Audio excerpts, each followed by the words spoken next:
Batas waktu 7 hari yang ditetapkan Juragan Gotawa ternyata dilanggar oleh kelompok Gatawa Ringkas.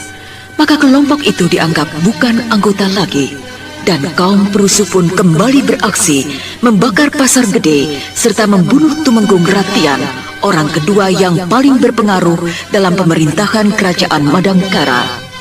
Untuk meyakinkan dirinya, diam-diam Brahma mengunjungi Juragan Gotawa, dan ternyata Juragan Gotawa memang tidak terlibat dalam aksi itu.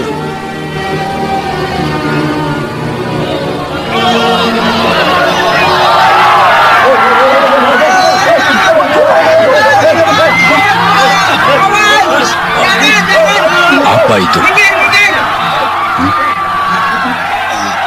Juragan Gotawa, Juragan. Ada apa, Kaspar? Itu Pak Gatawa Ringkas datang. Hah? Dia datang? Luka-luka. Wah, tubuhnya penuh luka bacokan pedang, dan di punggungnya tertancap 3 anak panah. Di mana dia sekarang? Di markas pos 1. Mari Ananda Brahma, kita lihat. Baik, Juragan.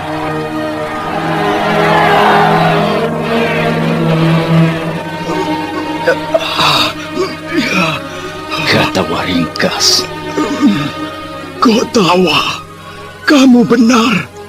Kita harus bersatu. Maafkan aku, Gotawa. Semua kerusuhan, aku yang melakukannya. Mana Utari? Tewas.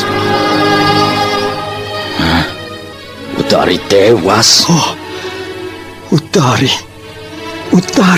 Brahma. Utari minta maaf padamu, Brahma.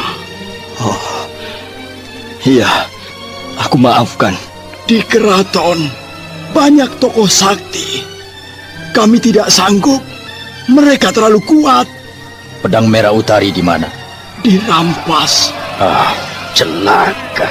Iya, dirampas tokoh sakti. Tua, putih. Maafkan aku.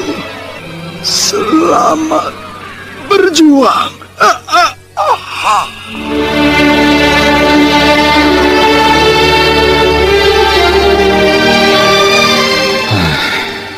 Sebenarnya Gatawa Ringkas berbakat jadi pemimpin, tapi terlalu berlebihan dalam mempertahankan prinsipnya. Dan itu semua yang menjadikannya sebagai pejuang beraliran keras. Iya, Juragan. Yang aku sesalkan setengah mati, pedang merah jatuh ke tangan musuh. Kenapa, Juragan? Apakah sangat istimewa?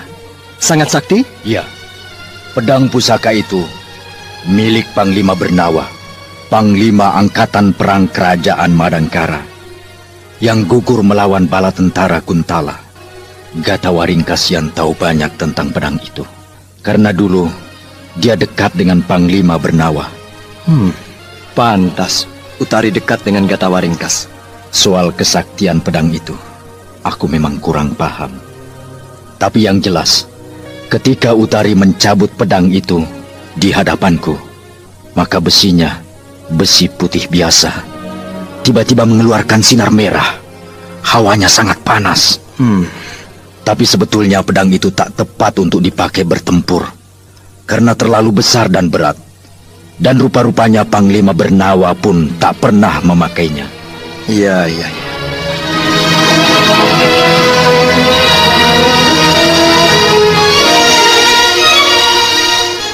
Kejadian itu memaksa saya untuk menyusup ke dalam keraton, untuk merebut kembali pedang merah dari tangan si pengawal Tumenggung Gardika. Jangan dulu, Brahma. Kamu harus tetap menjaga agar namamu bersih. Sebab kalau diketahui kamu menyusup ke keraton, kamu akan dicap pengacau. Mantili nantinya akan kena getahnya pula. Apakah orang-orang keraton tahu saya kakaknya Mantili? Selama ini Mantili memang merahasiakannya. Tapi siapa tahu ada salah seorang anggota pasukan rahasia yang tahu. Iya, Paman Arum. Kupikir lebih baik kamu cari ibunya Utari, yaitu Gusti Ayu Ganarsih atau Dewi Sekar Alim. Wah, itu akan membuat rencana saya jadi kacau, Paman. Kenapa? Kamu kan tidak ikut jadi anggota pasukan Juragan Gotawa. Memang tidak. Tapi sekarang ini saya tak boleh meninggalkan kampung Camparing untuk terus mengikuti perkembangan. Di samping itu, saya harus menunggu kedatangan Mantili. Ya, betul. Betul.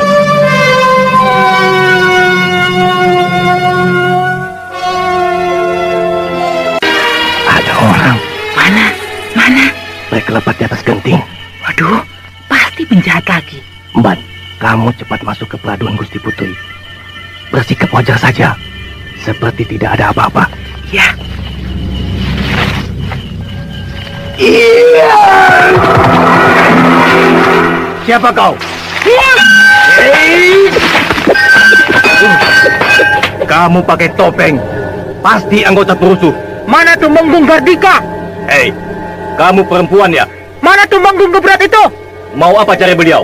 Aku ingin kepalanya. Sebelum kamu bisa menyentuhnya, langkahi dulu mayat Hulu Balang, kepala regu pengawal keraton ini. Tegak. Serangannya sangat ganas. Perempuan ini tenaganya kuat sekali. Pedangnya membentuk pedangku dengan telak. Tanganku sampai kesemutan.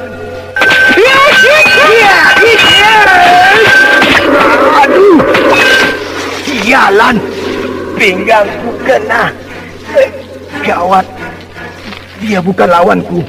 Aku harus panggil anak buahku. Hulu Balang pengecut. Kamu panggil anak buahmu ya?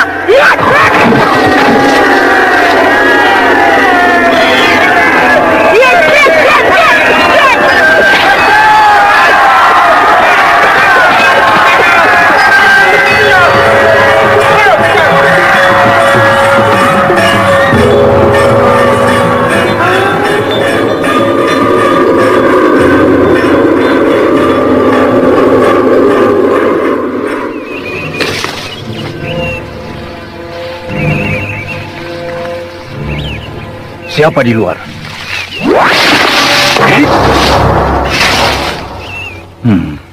Tamu tidak sopan. Datang tanpa permisi. Ditanya malah melempar pisau. Hah? Pisau emas. Siapa Anda yang di luar? Pisau Andakah ini? Pisau emas pendek bermata berlian dan tertera cap kerajaan. Matamu ternyata sudah buta, Gutawa. Oh, Dewi Sekar Alim. Selamat datang. Anakku Utari telah tiada. Gutawa, kamu biarkan anakku jadi liar dan mati tidak dalam lindunganmu. Jangan salah paham, Sekar Alim. Utari benci padaku, lalu memilih bergabung dengan Gatawa Ringkas, yang akhirnya pun tewas. Lalu bagaimana halnya dengan pedang merah? Apa usahamu untuk menyelamatkan pedang itu yang sudah jatuh ke tangan musuh? Dari dulu aku tidak tertarik pada pedang merah. Demikian pula halnya dengan suamimu, Panglima Bernawa. Tapi bagiku sangat berarti. Ingat, Sekar Alim, saat ini ada tugas yang lebih besar dan penting, yaitu perjuangan membebaskan negeri kita. Jadi kuharap kesampingkan dulu persoalan pedang merah itu. Hah, mentang-mentang kamu jadi pemimpin perjuangan. Kamu makin gagah dan aku makin tua. Lalu kamu tak mau menolongku lagi. Bukan begitu, Sekar. Dasar mata keranjang. Dulu kamu merengek-rengek, mengemis cinta padaku. Sekarang, setelah aku jadi tua dan jelek, kamu masa bodoh terhadapku. Buaya kau. Jangan mengungkit masa lalu, Sekar Alim. Aku bukan lelaki mata keranjang. Seumur hidupku, aku hanya mencintaimu. Buktinya, sampai sekarang aku tidak kawin. Tapi kamu pilih kawin dengan Panglima Bernawa karena pangkatnya lebih tinggi dariku, yang cuma senopati. Karena kamu tidak tegas. Kalau didesak untuk kawin, selalu mengulur-ulur waktu. Tapi itu bukan alasan. Kalau benar kamu mencintaiku, harusnya setia menunggu. Sudah, cukup. Selamat berjuang, Gutawa. Mau kemana? Di sini saja. Kamu bekas istri seorang panglima, sangat dibutuhkan oleh para pejuang. Wibawamu akan dapat memperkokoh tekad mereka dan sekaligus menambah semangat para pejuang. Mereka adalah milikmu, bukan milikku. Tidak, Sekar. Mereka milik kita semua. Tidak, Gutawa. Pimpinlah mereka. Dan biarkan aku menghabiskan masa tuaku di Gunung Lungsur. Aku membuka padepokan di sana. Tapi sebelum pulang, aku ingin bertemu dengan Brahma.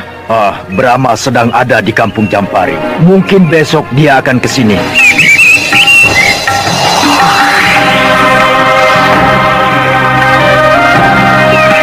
Brahma. kita semua telah menjadi rakyat jelata, maka kamu tak perlu lagi menyebutku Gusti Paduka. Sebab aku bukan lagi ibu Panglima, melainkan seorang ketua padepokan. Aku lebih suka dipanggil Eyang Putri. Iya, Eyang Putri. Apakah pedang biru masih ada padamu? Masih, Eyang Putri. Syukurlah. Bila mana Eyang Putri menghendakinya, akan saya bawa ke sini. Tak perlu, Brahma. Pedang biru itu sudah jadi milikmu. Jagalah baik-baik. Iya, Eyang Putri. Ternyata Juragan Gotawa ini pandai bersandiwara dan setia memegang rahasia. Beliau sebetulnya tahu saya menyimpan pedang biru, tapi pura-pura tak tahu. Sebab aku tidak berkepentingan dengan pedang biru, Brahma. Dan sekaligus untuk menjaga keselamatannya. Iya, Juragan. Nah, Brahma, keinginanku untuk bertemu denganmu sudah terlaksana. Sekarang aku mau pulang. Maaf. Sebelum Eyang Putri pulang, sudilah menjawab sebuah pertanyaan saya. Apa itu? Mengapa begitu mudah Tuanku Panglima Bernawa memberikan pedang biru kepada saya? Padahal jelas antara Tuanku dengan saya tak ada hubungan apa-apa. Beliau lakukan itu sesuai dengan pesan pemilik pedang merah dan biru. Siapa pemiliknya, Eyang Putri? Astagina. Suamiku memanggilnya kakek Astagina. Dewi Sekar Aling bercerita kepada Brahma bahwa ketika suaminya pulang dari kerajaan Niskala, sehabis menghadiri undangan kenegaraan, beliau diserang oleh gerombolan panah besi. Panglima Bernawa hendak ditangkap dan ditawan untuk diminta uang tebusan. Dalam keadaan kritis, beliau ditolong oleh kakek Astagina yang berkat pedang merah dan biru yang dimilikinya berhasil menumpas gerombolan itu. Sepasang pedang itu lalu diserahkan kepada Panglima Bernawa dengan pesan harus diberikan kepada cucu lelaki dan perempuan dari kakek Astagina. Pedang biru untuk cucu lelaki yang nantinya akan mencegat sang Panglima. Tidak pakai baju, rambut lurus, bertai lalat di telinga kiri, dan pangkatnya juga Panglima. Jelas maksudnya adalah Brahma kecil, sedang pedang merah untuk adik perempuan Brahma, yaitu Dewi Mantili.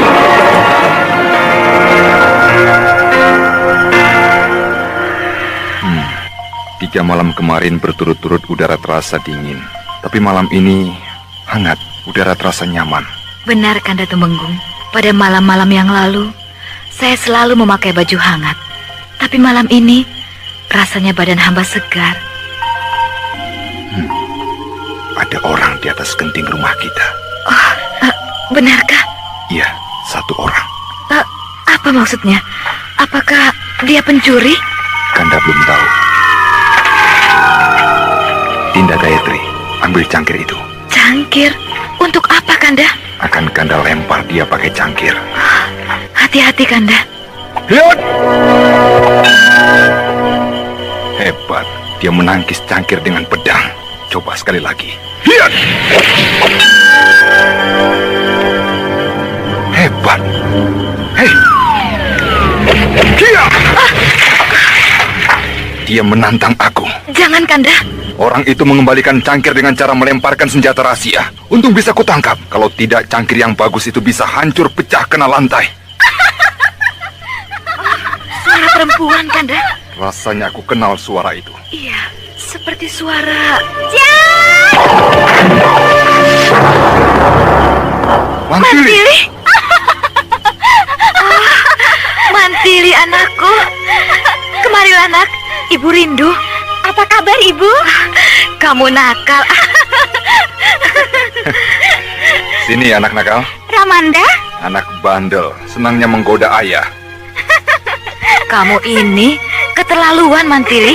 Sudah lama tidak pulang, sekalinya pulang, datangnya malam hari seperti pencuri. Kalau tidak menggoda Ramanda dan Ibu, tidak puas.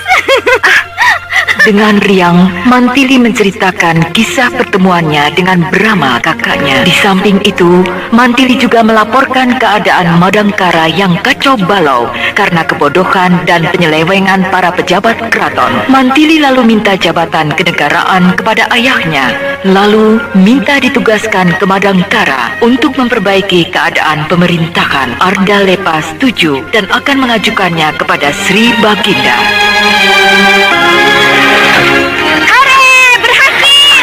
Mantili, bikin ibu kaget. Berhasil, Bu. Baginda dengan senang hati akan memberi saya jabatan?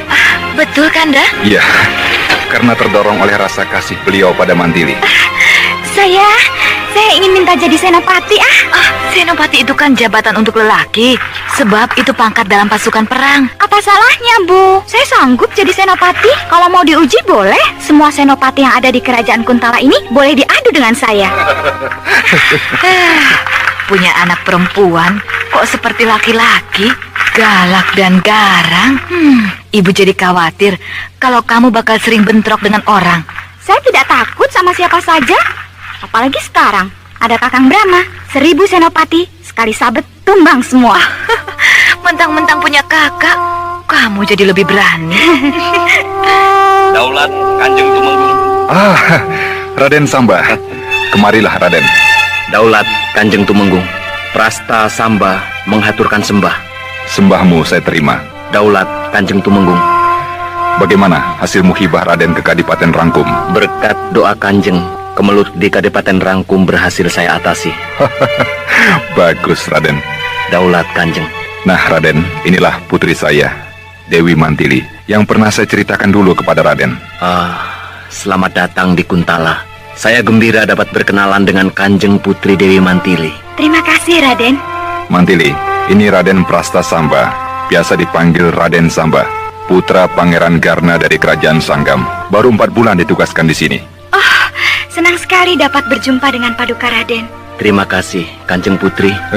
Jadi kapan Adipati Rangkum akan berkunjung ke sini, Raden? Bila tidak ada aral melintang dalam 3 hari ini. Bagus, bagus. Daulat Kanjeng Tumenggung, saya mohon diri untuk mengatur pasukan pengawal yang menyertai saya ke Kadipaten Rangkum. Silakan, Raden.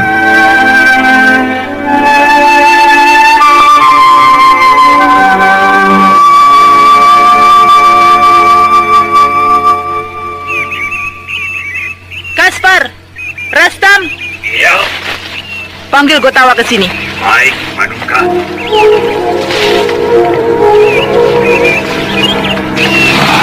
Aku jadi bingung.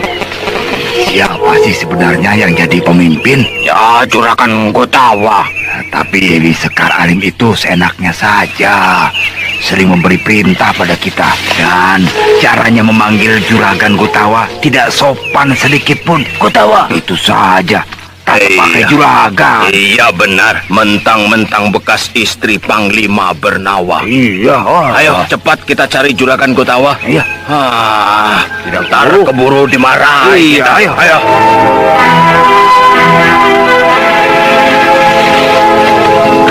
Gotawa, aku bermaksud untuk memulai aksi unjuk gigi dengan cara menyerbu sebuah desa. Menyerbu desa? Penduduk desa adalah bangsa kita, Sekar. Bukan untuk menyakiti rakyat, cuma sekedar mendudukinya. Tujuannya apa? Untuk mengetahui bagaimana sikap keraton.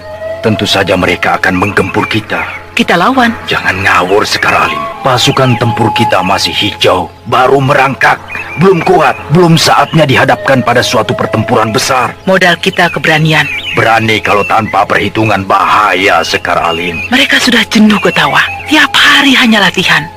Mereka ingin perang yang sebenarnya. Tapi maju ke medan perang dengan satuan tempur yang setengah matang adalah sama saja dengan bunuh diri. Ternyata kamu penakut, Gotawa. Lebih baik dikatakan penakut daripada melakukan pekerjaan yang sia-sia. Ketahuilah, Sekar Alim, musuh jumlahnya 10 kali lipat dari kita. Senjatanya lengkap, terlatih baik, dan sudah berpengalaman. Sedang pasukan kita, kalau tidak dicoba, kapan bisa punya pengalaman? Untuk sekedar cari pengalaman, bisa dicoba dengan bergerilya, perang kucing-kucingan. Maksudmu bagaimana? Begini, kita serbu pasukan musuh yang sedang dalam keadaan lengah, misalnya saat sedang istirahat, atau baru pulang dari patroli. Nah, sesudah menyergap, secepatnya kita menyingkir untuk menghindar dari bala bantuan yang lebih besar. Wah, lama, Gotawa. Perjuangan kemerdekaan itu memang lama, Sekar. Tidak bisa seperti main sulap, sekali jadi.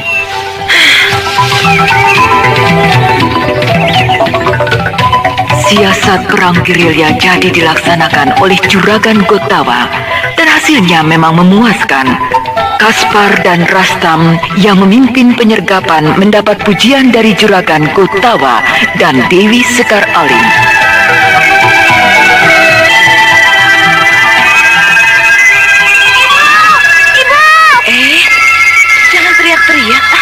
Iya, kamu ini Mantili, kebiasaanmu di pengembaraan belum bisa hilang. Ini keraton, bukan hutan belantara. Maaf, Ramanda, Ibu. Ayo, cepat ceritakan. Apa pangkatmu? Senopati. Ah, Senopati? Ya, permohonan saya untuk jadi senopati dikabulkan. Betul, Kanda Tumenggung? Betul, Dinda. Tak seorang pun berani menyanggah keputusan Baginda ketika Baginda menyatakan dengan resmi bahwa Mantili diberi pangkat senopati. Semuanya takut, sebab saya kesayangan Baginda. Lalu kapan kamu akan dilantik? Harus diuji dulu, Bu, di Tambak Segara. Tambak Segara? Apa itu, Kanda? Itu tempat menguji para calon perwira angkatan perang. Jangan takut, Bu. Saya sudah siap. Biar mereka tahu siapa Dewi Mantili.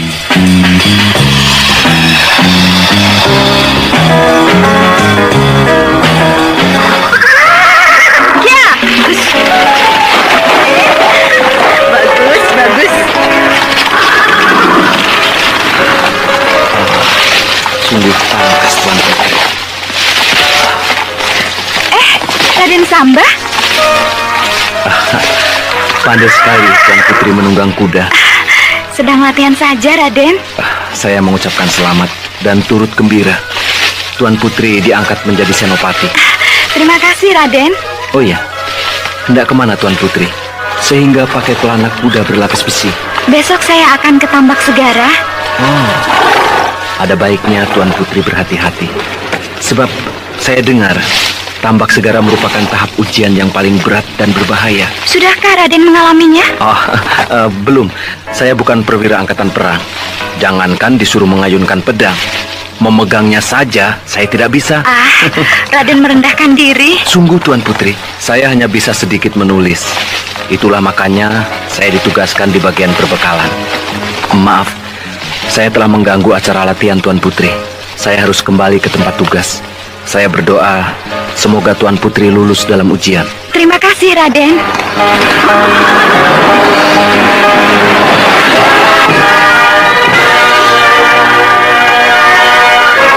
Demikianlah Mantili menjalani ujiannya di Tambak Segara dengan hati tegar. Ujian itu memang sangat berat. Semuanya ada 9 tahap.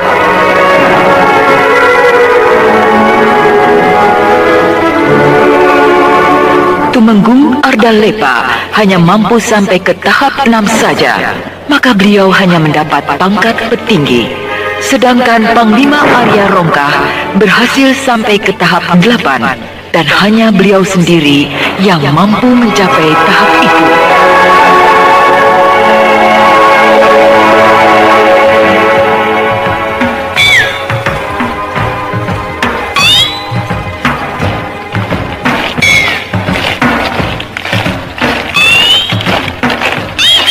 Itulah Gupit Ngarepus, Paduka Senopati Kendala. Suruh pasukan berhenti. Pasukan berhenti! Berhenti! Di mana kamu diserang pasukan perusuh? Di sini, Senopati. Dari mana mereka muncul? Dari 4 penjuru. Mereka menyerang mendadak, sehingga saya dan pasukan tidak sempat berbuat apa-apa. Mereka bertempur dengan sangat cepat. Cara tempurnya liar ataukah teratur? Teratur, Senopati. Seperti layaknya pasukan perang yang berpengalaman. Berarti di belakang mereka ada seseorang yang melatih, yang mengerti siasat perang. Benar, Senopati.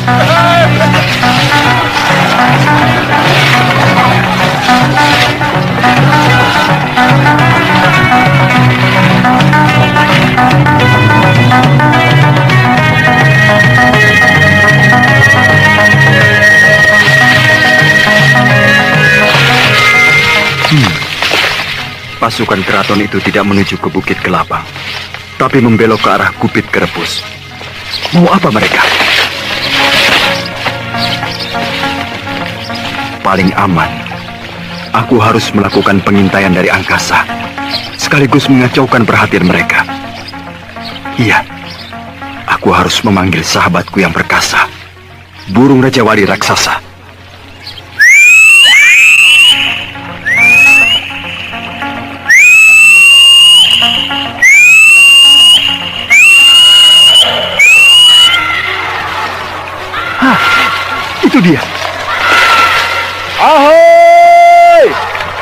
Kemarilah temanku!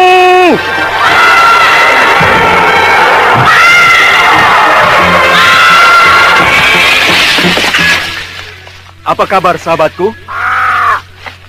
Syukurlah, kamu dalam keadaan sehat walafiat. Sahabat, antarlah aku.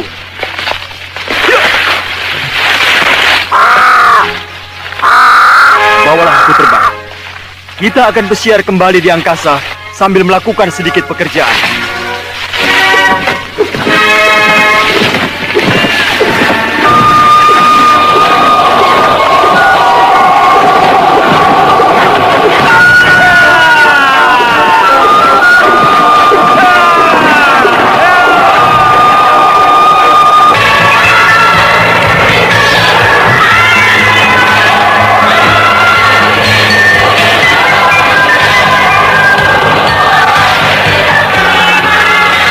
Dengan naik Raja Wali Raksasa, Brahma mengawasi gerakan Pasenopati Kendala yang sekarang melacak pasukan gerilya bergerak ke timur, berarti menuju ke Bukit Kelabang dan nekat masuk ke dalam hutan belantara.